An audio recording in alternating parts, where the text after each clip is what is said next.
যাদের মানুষের উপরে কোনো আস্থা নেই, সংবিধানের উপর কোনো আস্থা নেই, সাংবিধানিক প্রক্রিয়ার উপরে কোনো আস্থা নেই, সংসদীয় ব্যবস্থার প্রতি কোনো আস্থা নেই, তারাই এ ধরনের মন্তব্য করে থাকে।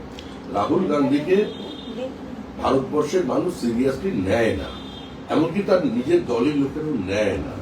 উনি তো গিয়েছিলেন বিহারে, এমনকি পুকুরে পর্যন্ত ঝাঁপ দিয়ে পড়েছিলেন।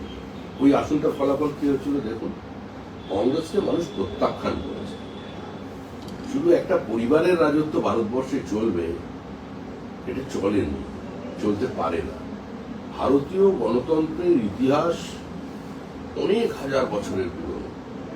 এখানে এ ধরনের ঔদ্ধত্য, উন্নাসিকতা, পারিবারিক স্বৈরতন্ত্র দীর্ঘদিন জায়গা পাবে না। এই গোটা বিষয়টির পেছনে ডিপ স্টেটের কোনো ভূমিকা দেখছেন? 140 কোটি ভারতীয়কে দমিয়ে রাখার একটা প্রচেষ্টা চলছে। সে তো চলবেই,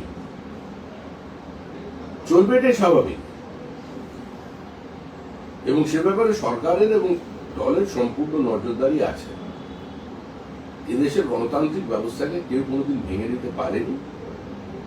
এটা পাকিস্তান, বাংলাদেশ নয়, এটা ভারতবর্ষ। 1947 সালের আগে এবং পরে যত কটা দেশ ব্রিটিশ কলোনিয়ালিজম বা অন্যান্য কলোনিয়ালিজম থেকে মুক্তি পেয়েছে, সেখানে কার্যত আজকে আর কোনো গণতন্ত্র নেই।